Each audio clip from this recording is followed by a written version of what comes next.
Boneka arwah di pasar kaget.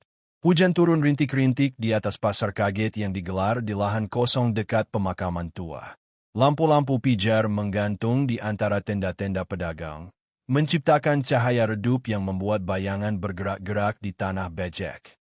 Aroma gorengan bercampur dengan bau tanah basah, menyelimuti suasana pasar malam yang ramai. Di antara lapak-lapak yang menjajakan barang dagangan, ada satu kios yang tampak berbeda dari yang lain. Kios itu kecil, nyaris tersembunyi di sudut pasar, hanya diterangi lampu minyak yang redup. Seorang wanita tua bertubuh kurus dengan rambut panjang beruban duduk di belakang meja kayu. Di hadapannya berbaris rapi berbagai macam boneka tua. Wajah-wajah boneka itu pucat, beberapa di antaranya tampak rusak, dengan mata yang seperti menatap kosong ke arah siapa saja yang mendekat. Rina, seorang gadis berusia 20 tahun, tertarik pada kios itu. Ia baru saja pulang dari kampus dan singgah di pasar kaget untuk mencari camilan. Pandangannya terpaku pada salah satu boneka yang berbeda dari yang lain. Sebuah boneka kayu berukuran sedang dengan gaun merah lusuh dan wajah yang anehnya begitu realistis. Mata boneka itu hitam pekat, seperti memiliki kedalaman yang bisa menelan siapa saja yang menatapnya terlalu lama. Tangan Rina gemetar ketika ia mengulurkan jari untuk menyentuh boneka itu. Wanita tua penjaga kios tiba-tiba memegang pergelangan tangannya, membuat Rina tersentak. "Kamu ingin membawa pulang boneka ini?" tanya wanita itu dengan suara serak dan dingin. Rina mengangguk, entah mengapa perasaannya campur aduk antara takut dan penasaran. "Ambillah. Tapi ingat, jangan biarkan dia merasa sendirian," lanjut wanita itu sambil tersenyum tipis.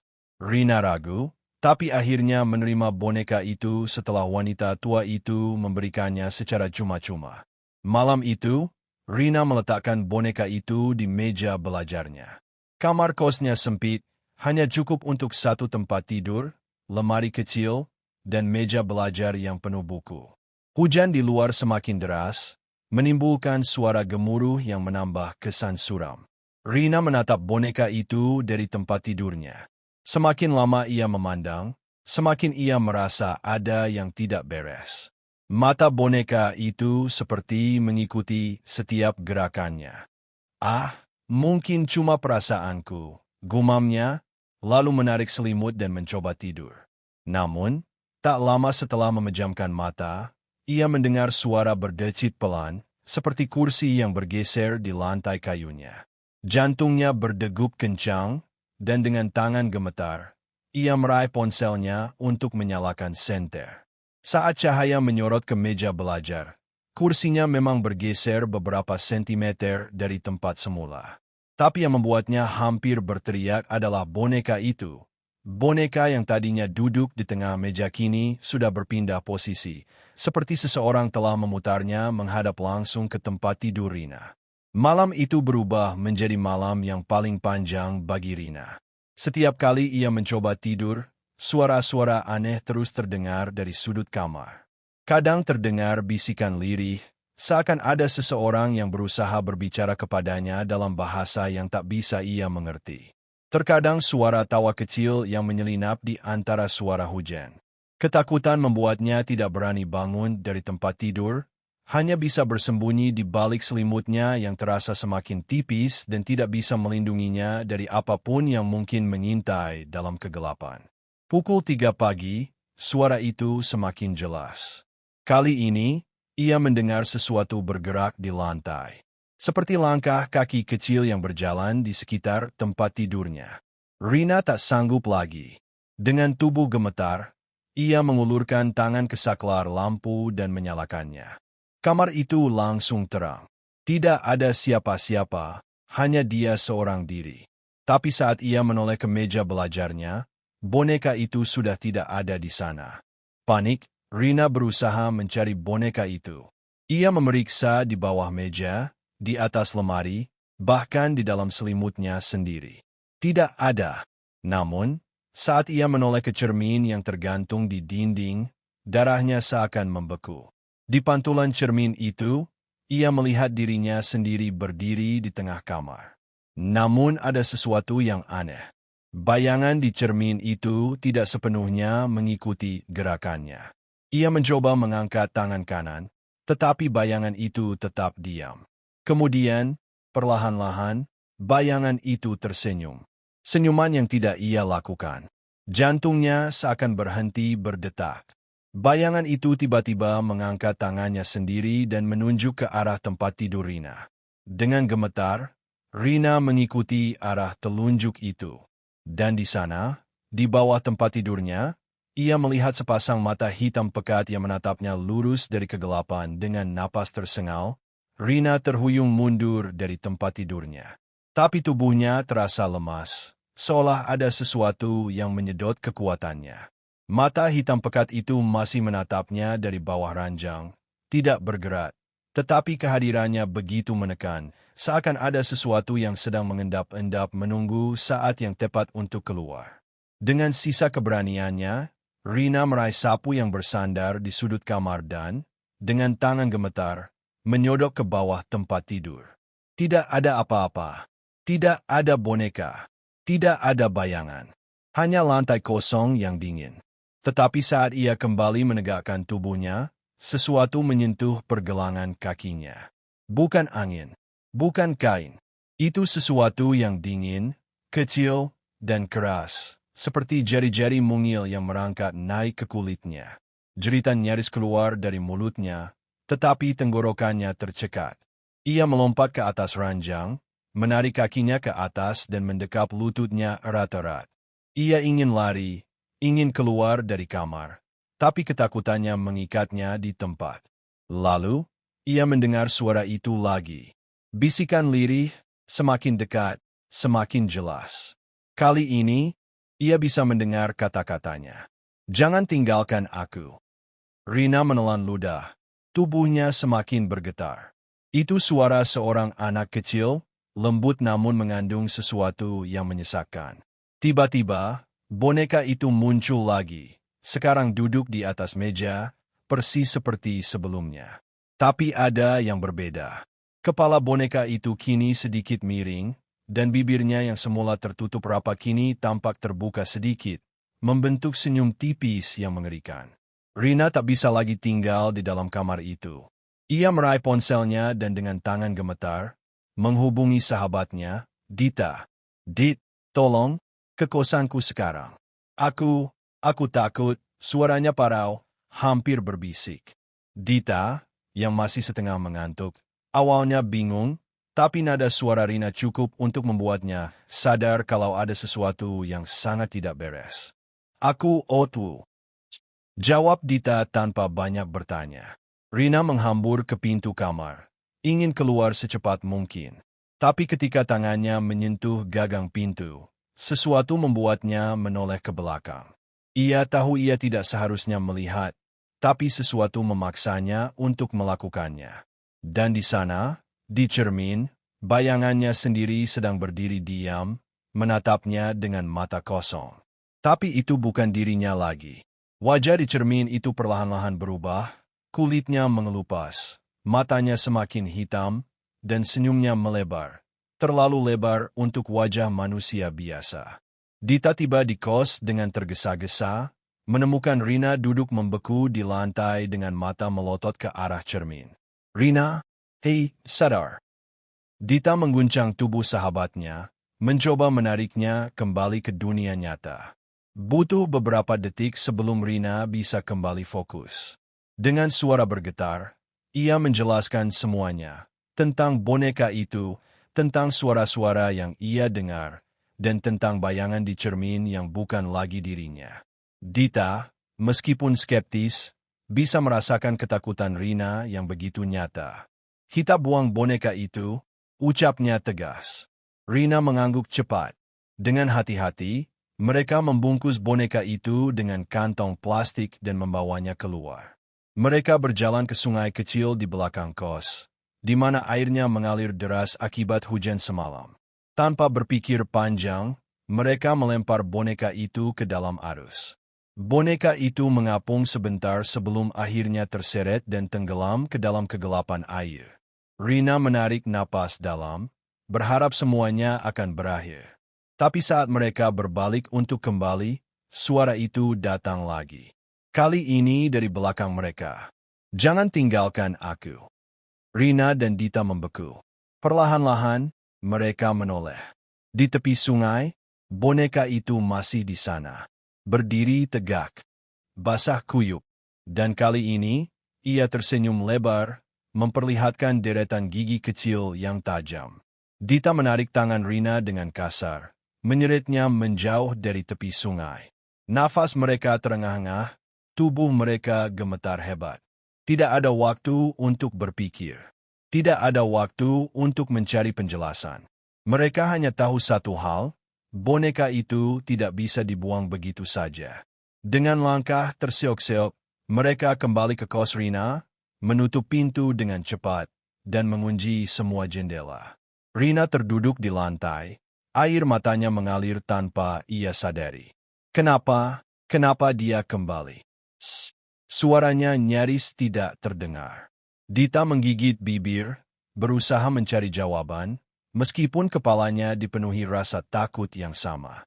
Kita harus mencari tahu tentang boneka ini, katanya akhirnya. Dengan tangan gemetar, ia membuka ponselnya dan mulai mencari informasi tentang boneka arwah. Berbagai artikel muncul, sebagian besar membahas boneka yang dirasuki roh penasaran.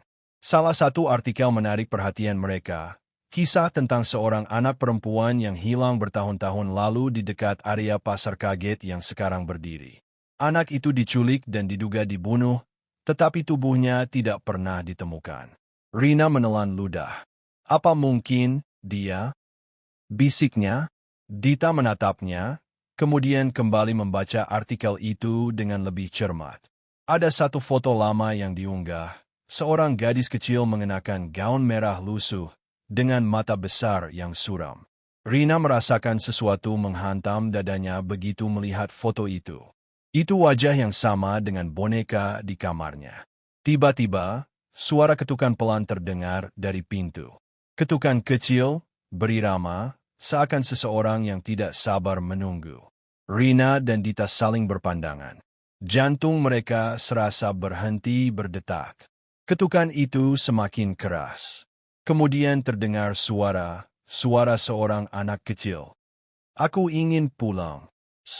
Rina mencengkeram lengan Dita. Suaranya sama persis dengan bisikan yang ia dengar malam tadi.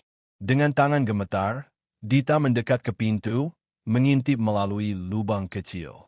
Tidak ada siapa-siapa di luar.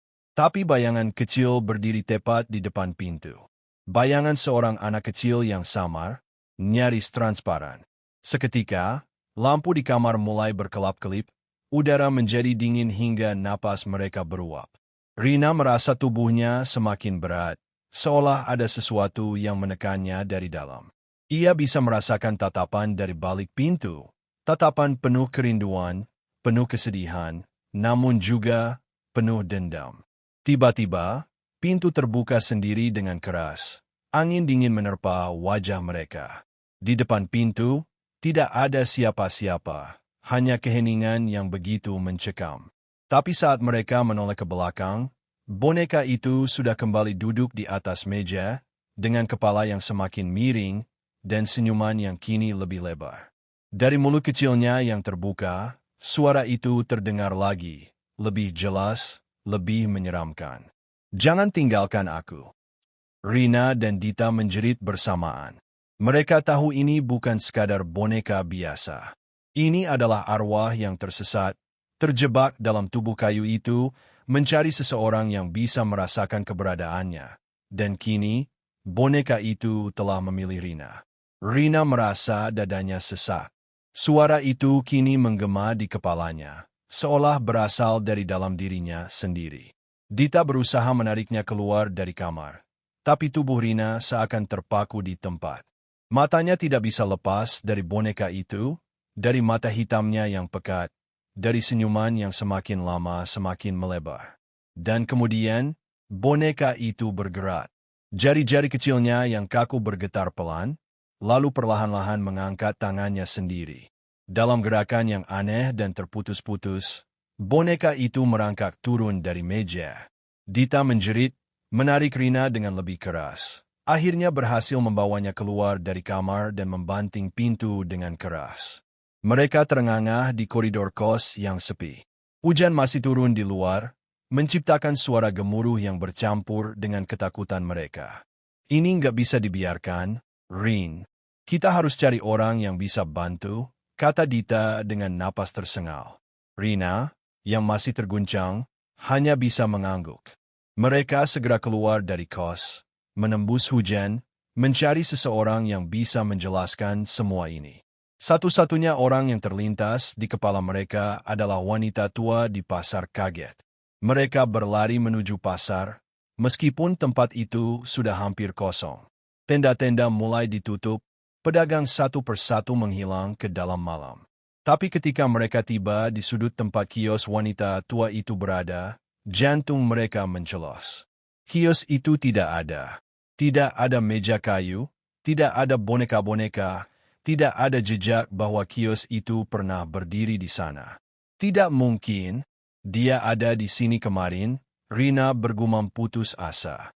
Dita memandang sekeliling dengan panik, lalu matanya tertuju pada seorang pria tua yang sedang merapikan dagangannya. Dengan cepat, mereka menghampirinya. Pat, di sini kemarin ada kios yang jual boneka, kan? Yang jaga seorang wanita tua. Tanya Dita terburu-buru. Pria tua itu menatap mereka dengan ekspresi bingung, lalu tertawa kecil. Wanita tua? Boneka? Nak, sudah puluhan tahun tidak ada yang berjualan seperti itu di sini, katanya santai. Tapi dulu, memang ada seorang wanita tua yang dikenal menjual boneka-boneka aneh. Beberapa orang bilang, boneka-boneka itu berisi arwah anak-anak yang meninggal tragis.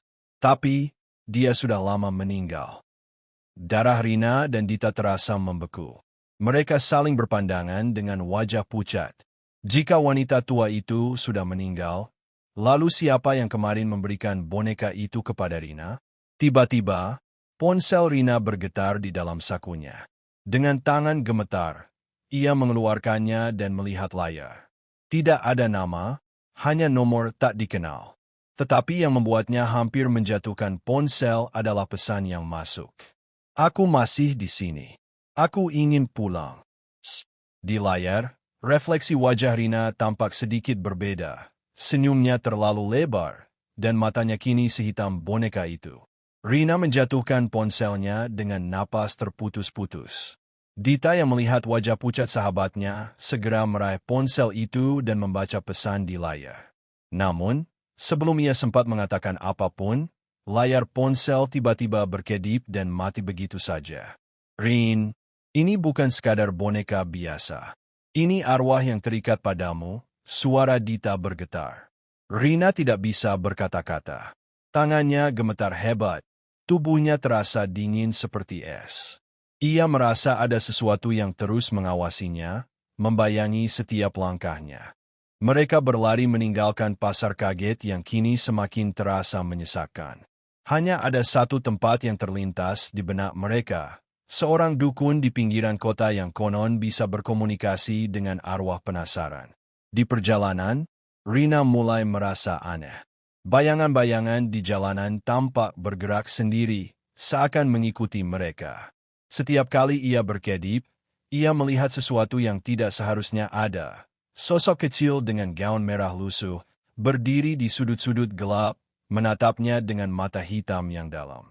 Saat mereka hampir tiba di rumah dukun itu, Rina merasakan tangannya semakin berat. Ketika ia menunduk, ia hampir menjerit. Jemari kecil yang pucat mencengkeram pergelangan tangannya, merayap dari udara tipis. Jangan tinggalkan aku, suara itu kini berbisik langsung di telinganya. Rina berlari tanpa berpikir, mendorong pintu rumah dukun dan hampir jatuh ke dalamnya. Seorang pria tua dengan jubah hitam sudah menunggu mereka, seolah telah mengetahui kedatangan mereka sejak lama. Kalian membawa sesuatu yang seharusnya tidak kalian bawa, ucapnya tanpa basa-basi. Tatapannya langsung tertuju pada Rina, yang kini wajahnya tampak semakin pucat, matanya mulai kehilangan cahaya kehidupan. Dukun itu segera menyiapkan ritual.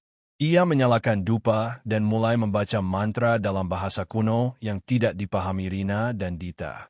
Udara di dalam ruangan menjadi semakin berat, seolah ada sesuatu yang memberontak, menolak untuk dilepaskan. Tiba-tiba, jeritan melengking memenuhi ruangan. Rina memegangi kepalanya, matanya terbelalak ketakutan. Di sudut ruangan, sosok anak kecil itu muncul, wujudnya lebih jelas dari sebelumnya. Wajahnya pucat, gaun merahnya basah seperti baru saja keluar dari sungai. Matanya menatap lurus ke arah Rina, penuh kesedihan dan kemarahan. Aku mau pulang. Angin kencang berputar di dalam ruangan, membuat lilin-lilin padam seketika. Boneka yang selama ini mereka coba buang kini muncul di tengah ruangan, bergetar sendiri seolah ada kekuatan besar yang mengikatnya. Dukun itu berteriak, "Namanya siapa? Kalian harus tahu namanya." Rina terengah-engah. Nama anak itu. Ia mencoba mengingat artikel yang dibaca tadi. Ia memaksakan pikirannya untuk bekerja di tengah rasa takut yang luar biasa. Dan kemudian, ia ingat. Laras. Namanya Laras. Ruangan seketika berguncang. Sosok gadis kecil itu menatap Rina dengan mata membesar, lalu perlahan-lahan, air mata mengalir di pipinya. Suaranya kini bukan lagi jeritan menyeramkan, tetapi lirih dan penuh kesedihan. Aku ingin pulang.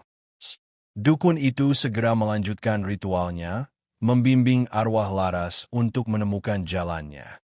Boneka itu mulai terbakar dengan sendirinya, api biru melahapnya perlahan. Laras menatap Rina untuk terakhir kalinya, sebelum tubuh kecilnya berubah menjadi kabut tipis dan menghilang bersama api yang membakar boneka itu. Semuanya berakhir dalam keheningan. Rina jatuh terduduk, air mata membasahi wajahnya. Dita memeluknya erat, memastikan bahwa semua ini benar-benar sudah berakhir. Dukun itu menatap mereka dengan tatapan tajam. Beberapa arwah tidak bisa pergi karena mereka tidak diingat. Tapi kau sudah membebaskannya. Malam itu, Rina dan Dita pulang dengan tubuh dan hati yang masih diliputi ketakutan. Tapi saat Rina kembali ke kamarnya, ia tahu sesuatu telah berubah. Cermin di kamarnya tidak lagi memantulkan senyum aneh. Bayangan hitam itu telah pergi. Dan di tengah keheningan, sebelum ia tertidur, ia mendengar suara samar yang jauh lebih lembut daripada sebelumnya. Terima kasih.